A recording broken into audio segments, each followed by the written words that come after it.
Abangku, selain Siap.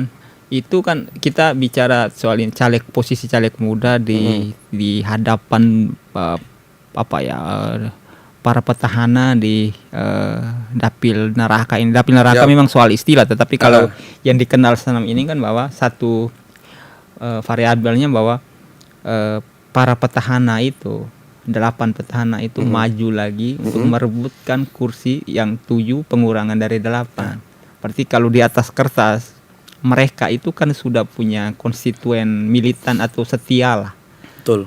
Nah, tanpa perjuangan lebih mereka di atas kertas mereka sudah unggul satu langkah ya Bang. Ini abang caleg muda baru meniti karir dan juga baru boleh dikatakan mengendus dan coba memikat hati calon konstituen ya Bang. Ya. Itu bagaimana Bang Arya melihat ini, peluang ini dan tantangan ini sebagai caleg muda gitu. Oke, siap.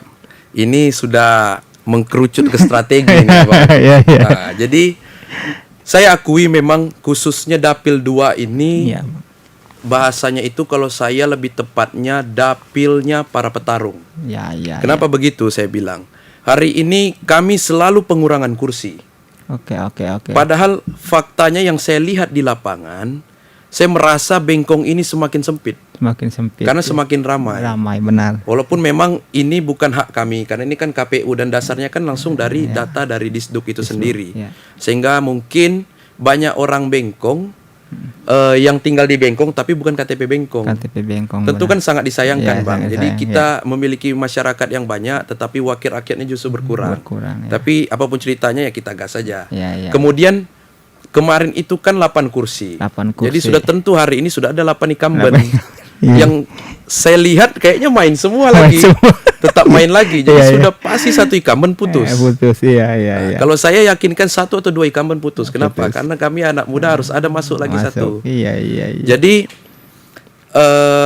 kalau saya melihat sekarang ini secara nasional Kota Batam maupun Bengkong Batu Ampar, pemilih muda ini bisa dibilang mayoritas Bang. Kita mau hampir menyentuh 50% pemilih muda. Dan tentu ini menjadi peluang kami untuk menggait suara-suara anak muda. Karena apa? Istilahnya kalau anak muda saja ini menyatu, kita sudah bisa pastikan 3 atau 4 kursi kita bisa dapat anak muda di Bengkong saja, Batu Ampar. Karena apa? Pemilih anak muda itu mayoritas. Oke. Dan hari ini mungkin presentasi caleg muda dan juga meleknya anak-anak muda terhadap politik itu meningkat.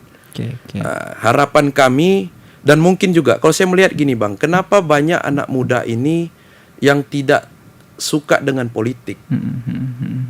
Kalau saya melihatnya dengan pengalaman pribadi kami, pertama kadang-kadang yang ditampilkan itu seolah-olah negatif lah istilahnya. Kalau saya melihat itu karena mungkin akibat dari kompetisi politik itu.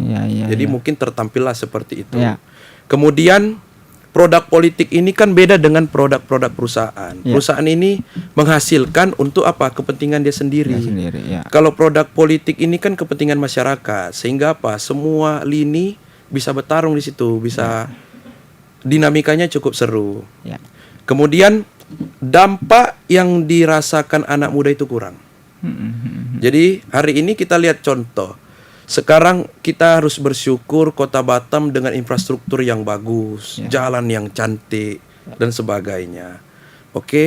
Kemudian yang harus kita pahami juga, 2024 ini momen di mana kita bisa menuju ke Indonesia Emas tahun 2045. Yang mana itu bonus demografi. Dan hari inilah kami caleg muda tantangannya menggairahkan paling tidak anak-anak muda ini untuk menuju ke hal-hal positif. Untuk menjadi pemimpin.